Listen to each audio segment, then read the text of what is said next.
Al chile. Mis amigos, soy Bebe Yamel. Bienvenidos a su chile favorito. Aquí las noticias o te enchilan o te dejan picar. El tema de Lorenzo Córdoba, la gran víctima. Ay, cómo me encantaría que pudiéramos sacar los efectos que pusimos en los chilipremios en este momento. El redoble al menos el redoble. Creo que el Lagrimita del 2022 ya sé quién se lo va a ganar.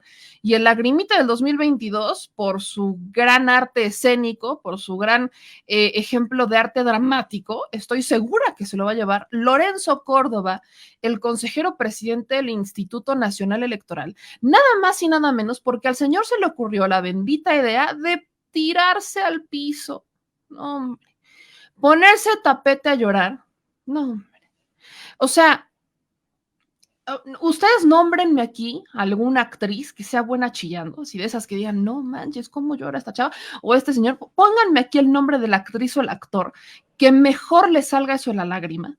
Porque Lorenzo Córdoba les dice, quítate que ahí te voy, del INE me voy al CEA, yo del INE a la pantalla grande, que chilipremios, no, yo quiero un Oscar. Y es que el consejero presidente del Instituto Nacional Electoral, pese a que ya no existe esta demanda o esta denuncia penal en su contra, pese a que esa denuncia penal se hicieron para atrás, yo les recuerdo que Sergio Gutiérrez Luna se hizo para atrás con esa denuncia penal. Él dijo que escuchó las diferentes voces para llegar a un consenso. Yo he dicho que escuchó la voz del presidente para llegar hasta ese punto en donde dicen simplemente, pues con permiso, ¿no? Ya no vamos a seguir con esta denuncia penal. Algo que a muchas personas, sobre todo aquí en las redes sociales, no le ha gustado mucho, porque hay quienes, por supuesto, que quieren sangre, o sea, que quieren ver correr sangre. Yo creo que no hay, yo no soy de la idea de que quiero ver correr sangre, yo nada más quiero que se vea la justicia, ¿no? Con eso me doy por bien servida. Pero bueno, creo que todavía nos falta mucho para llegar a ese punto. Y el asunto, creo que lo importante, lo que quiero mencionar y lo que quiero recalcar en este momento, es que ya no existe denuncia penal en contra de los consejeros del INE, o al menos el impulsor y el que presenta la denuncia ya dijo que se va a echar para atrás. Podemos debatir toda la noche los motivos por los que se echa para atrás, pero al menos dice, no voy a continuar con esto. Y contrario a las opiniones que podamos tener, yo aquí le he explicado que el delito por el cual buscaban procesar a los consejeros del Instituto Nacional Electoral, al menos 6 de ellos, y a Edmundo Jacobo Molina, que es el secretario técnico del instituto, es por el delito de coalición de servidores públicos. En ese delito, ellos tendrían que violar la ley. Si bien es cierto que ya lo venían haciendo, el asunto estaba en un limbo, y es lo que les explicaba la semana pasada, el asunto está en un limbo. ¿Cuándo se habría, en qué momento se hubiera, vamos a hablar de los hubieras, habrías, posibilidades, que no vamos a saber en ese momento, todavía no, se habría consolidado el delito? Pues en el momento en que llegara la última determinación de la Suprema Corte de Justicia de la Nación, no estas suspensiones que se otorgan conforme atrajeron los casos, sino a la suspensión final o la decisión final que tomara la Suprema Corte con relación a los actos promovidos tanto por el INE como por la Cámara de Diputados, que eran los dos, que al final el caminito que todos veíamos era que le iban a dar un revés al INE. Todos lo veíamos. El tribunal, incluso, que por ahí hubo una persona que en TikTok me anda diciendo, es que mentiste, porque jamás el INE suspendió la consulta popular. No, sí lo hizo. Suspendieron temporalmente el proceso de consulta en tanto les resolvían. Pero este es uno de los tantos intentos del Instituto Nacional Electoral, o al menos de 6 consejeros, particularmente de 2, por echar atrás la democracia. Y de eso justamente tenemos que hablar en este momento. Así que yo le pido que usted no deje de compartir esta transmisión, que se suscriba y que nos active la notificación para que les avise cuando tenemos un nuevo video, cuando estamos transmitiendo en vivo, para que podamos dialogar y para que podamos entrarle con todo al análisis de las noticias más importantes de México y del mundo. ¿Cómo de que no? Sí, señor. Pero bueno, el asunto es el siguiente. El delito se habría conformado hasta que la última decisión de la Suprema Corte llegara y el INE, aún así, decidiera no hacer la consulta popular. ¿Ok? Por la revocación de mandato. Hasta ese escenario, entonces se habría confirmado el delito de coalición de servidores públicos. Y entonces podríamos hablar de una denuncia penal que procediera legalmente. En tanto, eso iba a ser como un tema medio límbico, le quiero llamar, como que íbamos a estar entre el azul y buenas noches, porque todavía no se lograba consolidar, si bien los caminos nos llevaban a ese punto, el hecho final es que pues todavía no teníamos llamémosle la cereza del pastel, para que me entiendan. Tomando eso en cuenta, aunque ya, le repito, no hay ya más denuncia penal en contra de los consejeros, Lorenzo Córdoba no deja de compartir el tema. Miren, aquí están las redes sociales. Hace 2 horas. ¡Hace 2 horas! O sea, desde la semana pasada, desde el jueves de la semana pasada, sabemos que ya no hay más este tema en contra de los consejeros del INE, que se echó para atrás Sergio Gutiérrez Luna. Lo sabemos. Y no, vaya, ¿qué hablamos de jueves? Viernes, sábado, domingo, lunes. Estamos hablando de 4 días en los que Lorenzo Córdoba y Ciro Murayama insisten en el mismo tema. Insisten. Escriben un tuit, Lorenzo Córdoba, diciendo: sobre la tentación de usar la vía legal para satisfacer pasiones políticas y resolver conflictos que deben correr por cauces institucionales, recomiendo este artículo del doctor Sergio García Ramírez, jurista destacado y expresidente de la Corte Interamericana de Derechos Humanos. Ahí no queda. Lorenzo Córdoba con Loret de Mola. Denuncia penal contra consejeros y consejeras electorales es un grave precedente. Luego, Lorenzo Córdoba hace 5 horas. Agradezco el pronunciamiento de la Asociación de Organismos Electorales de América del Sur, Protocolo de Quito y de CERVEL Chile, que es el Servicio Electoral de Chile, en defensa de las instituciones democráticas, en defensa del INE México, y aquí está el documento, ¿no? En defensa de la política y de las instituciones democráticas, con el Protocolo de Quito. Y luego hacen un posicionamiento de la Unión Interamericana de Organismos Electorales, que bien podemos también entrar en un debate de qué tan neoliberales han sido, ¿no? Pero bueno, el INE, confiamos en que la Fiscalía pronto restablezca el orden constitucional y desestime por insustanciales estas denuncias. Lorenzo Córdoba con Enrique Rodríguez para MBS Noticias. Luego, hace 12 horas, Lorenzo Córdoba, con el dinero que se tiene se podrán instalar de 50 a 60,000 casillas de las 161,000 posibles para la revocación de mandato. En entrevista con Ciro Gómez Leiva, que de hecho aquí tendríamos que volver a aterrizar, sobre todo con lo que decía el senador César Gaviotto, en donde, bueno, en la consulta popular, ¿no? Recordemos que en la consulta popular se instalaron 55,000 casillas, si no estoy mal. Alguien corríjame si me equivoco los datos, mi memoria a veces suele ser de teflón, pero estamos hablando de más de 1,500, 1,200 millones de pesos que tienen en este momento para instalar de 50 a 60,000 casillas. En la consulta popular, para enjuiciar a los expresidentes, tenían menos dinero e instalaron exactamente entre 50 a 60,000 casillas. Yo no logro entender cómo es que el INE está haciendo sus cuentas.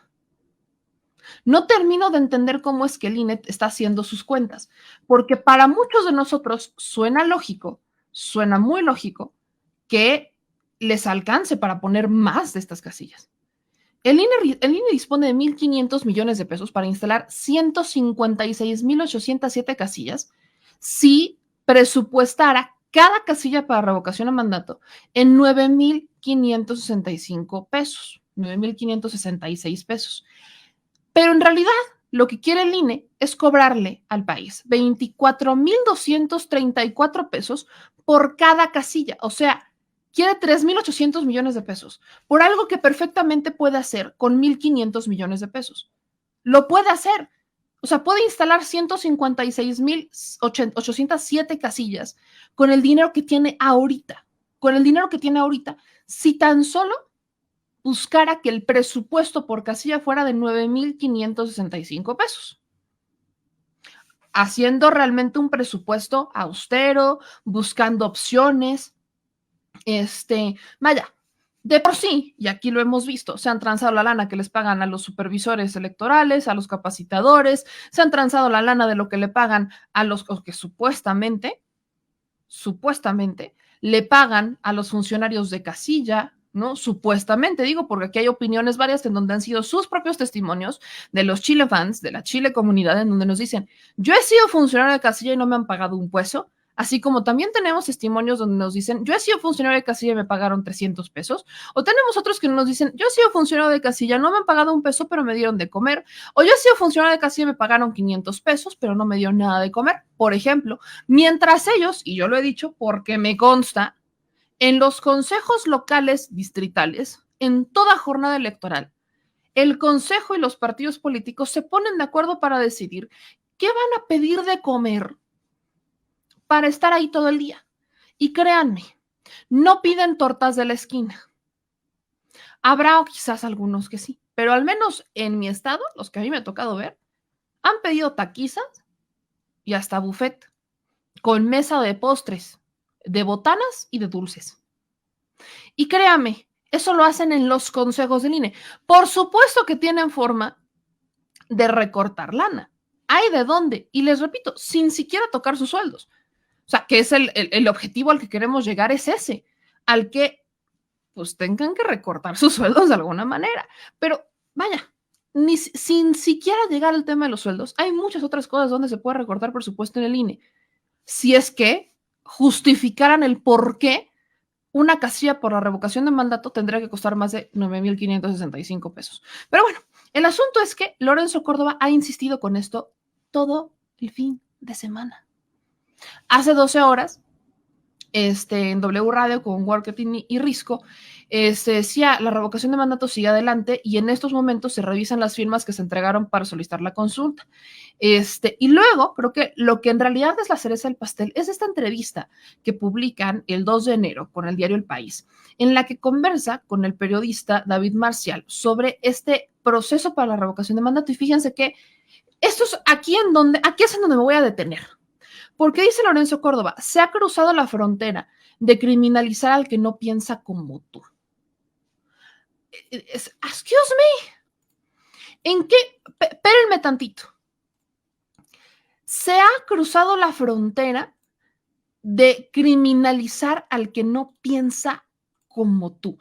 Lo que está diciendo Lorenzo Córdoba tiene implicaciones bastante graves y le voy a explicar por qué. Póngame atención.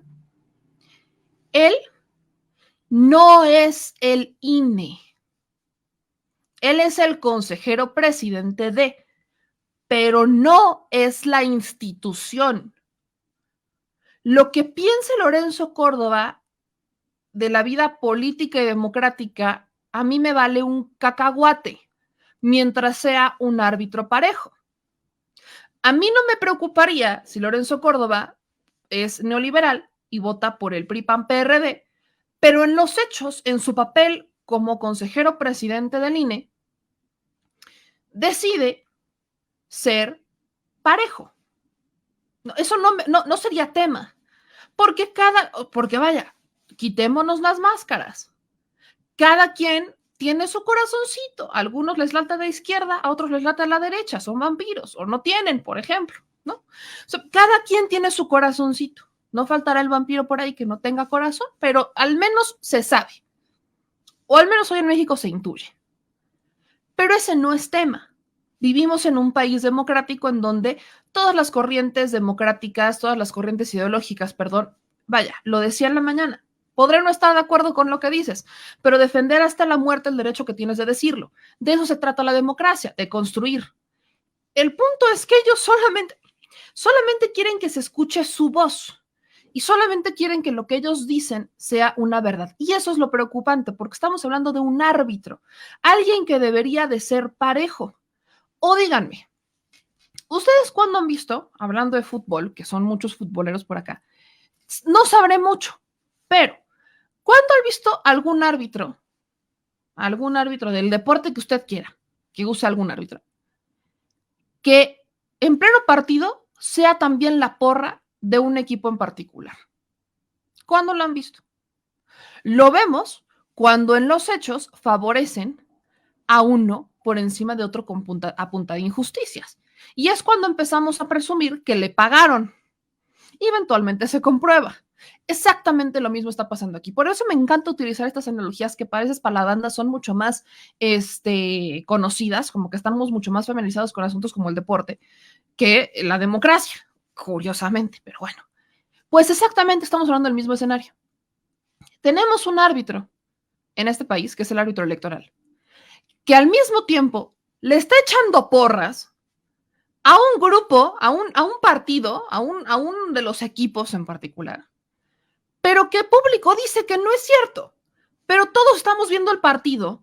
Ahí estamos todos, imagínense un partido así en el Estadio Azteca, y todos estamos viendo cómo está Morena PT Verde de un lado y PRI PAN PRD del otro, y está Lorenzo Córdoba y Ciro Murayama como su suplente, están ahí siendo los árbitros, y los demás árbitros, pues los demás consejeros están sentados ahí como votando, pero al menos particularmente Lorenzo Córdoba y Ciro Murayama están activamente a lo largo y ancho de la cancha favoreciendo a un equipo en particular, y en público diciéndonos no es cierto, y le sacan las rojas a Morena y le sacan las amarillas al PT y le sacan todas las tarjetas de colores al partido de la coalición que gobierna este país. Y en las declaraciones de prensa dicen que populistas y que esto está mal y que pobrecito de mí y que, hijo, ¿cómo puede ser que ustedes me tengan de esta manera? Y es que pobrecito de mí, es que me quieren meter a la cárcel, ¿cómo se les ocurre si yo soy tan buen árbitro? Y en los hechos estamos viendo que vaya, y aquí es cuando entra el era penal, o cuando les decimos eso no era penal. Bueno, exactamente está pasando con el Consejo del Instituto Nacional Electoral. Y eso es lo que molesta, porque al final no es, o sea, el asunto de la denuncia penal nada tiene que ver con la forma de pensar de Lorenzo Córdoba. No tiene que ver con la forma de pensar ni siquiera de Ciro Murayama, que podríamos entrar también en otro debate, porque les repito, son árbitros, y al ser el árbitro electoral, el estándar de lo que te tienes que callar y de cómo tienes que actuar es distinto, porque aunque tienes tu corazoncito que late a algún lado, o eres un vampiro que no tiene corazón, tus acciones cuando estás en el Consejo Nacional del Instituto Nacional Electoral, cuando estás en el INE, tienen que ser imparciales. Y cancelas el corazón y cancelas todo y no te importa, porque a eso vas. Y si eso no es lo que querían, pues ¿para qué se postulan para ser consejeros? ¿Para qué se meten al ruedo? Bueno, el tema, para no hacerles tan largo el asunto, es que en todo este documento, en toda esta entrevista, Lorenzo Córdoba habla de una alerta de hostigamiento inédito del gobierno por el conflicto de la consulta para la revocación de mandato y celebra la entrada en escena de los tribunales. ¿Qué esperaba Lorenzo Córdoba? Y yo le quiero poner este escenario, y es un escenario que los consejeros no conocían. Imagínense el grado de desconocimiento de cómo está la democracia en tu país, que ellos de verdad se compraban y todavía se compran que la gente confía en el INE. Neta. Dicen que el nivel de confianza está abajo de la Sedena y de la Secretaría de Marina. Ellos todavía se compran el que en las encuestadoras, las empresas que hacen estas encuestas telefónicas para medir cómo anda el INE y las aprobaciones y todo esto, pues siempre les dicen que la gente confía en ellos, pero no les dicen qué gente, no les dicen cuántas personas se encuestaron ni de dónde son. Pero la realidad está tan nublada para ellos que el hecho de que la gente los cuestione, los critique, se les hace inédito. Se les hace algo impensable. Y eso está pasando también con muchos intelectuales orgánicos. Es un escenario muy interesante que eventualmente, pues yo creo que a estas alturas, digo, vamos a 3 años de gobierno. Si no lo lograron entender, si no lograron entender de qué se trata esto a 3 años de una administración distinta, lo van a entender muy tarde. Cuando esta administración ya no esté, cuando entre una nueva y la gente lo siga criticando, en ese momento se darán cuenta que dicen, ah, caray, no era el presidente. Pero será muy tarde, porque para ese entonces esperamos un nuevo INE, o eso supongo. El tema medular de todo esto es que justamente esta estas alertas en donde dicen alerta de hostigamiento inédito del gobierno por el conflicto, es lo mismo que están mencionando los que de alguna manera han vivido pensando que lo que publican, lo que opinan, lo que dicen en los medios de comunicación es una verdad absoluta. Miren, le comparto justamente esto. Dice Lorenzo Córdoba que el choque del gobierno con el INE ha sido el tema político de las Navidades, ¿no? Y luego dicen, pregunta, esperaban los dos fallos y dice, ¿no? Hablando de los dos fallos judiciales en contra de la decisión de posponer la consulta, que en realidad les corrigen la plana, y dice Lorenzo Córdoba, nosotros celebramos que se haya judicializado nuestro acuerdo. Han de ser los tribunales los que digan sí, en su caso, vamos a tener que hacer la consulta sin cumplir con lo que diga la ley, es decir, esto es un ejercicio de blindaje jurídico, pero ojo, la Suprema Corte no ha resuelto el fondo y el tribunal nos está diciendo que sigamos adelante, pero sin comprometernos a nuestras atribuciones constitucionales. Si después de los esfuerzos que estamos haciendo, el INE cuenta de momento con 1.500 millones de pesos, menos de la mitad de las estimaciones de acuerdo a la ley, seguimos teniendo faltante. Nos autoriza a ir a la Secretaría de Hacienda para pedir una ampliación presupuestal y ahora Hacienda tendrá que justificar su decisión. El dilema es si la consulta se hará con las casillas y de acuerdo a los extremos que dice la ley o no. Aquí Lorenzo Córdoba está advirtiendo, y lo dice, al menos en esta entrevista, han de ser los tribunales los que digan sí. En su caso, vamos a tener que hacer la consulta sin cumplir con lo que diga la ley. O sea, ¿cómo? Le dijo el Tribunal Electoral y le dijo la Suprema Corte, prácticamente los dos le dicen al INE, no hay manera en que no puedas hacer la revocación de mandato. Es particularmente el Tribunal Electoral el que le dice al INE, la insuficiencia presupuestal no es pretexto para no hacer la consulta por revocación de mandato, porque está en la ley. En la ley dice que el INE tendrá que hacer los ajustes presupuestales que sean necesarios con tal de que se lleve a cabo la consulta popular.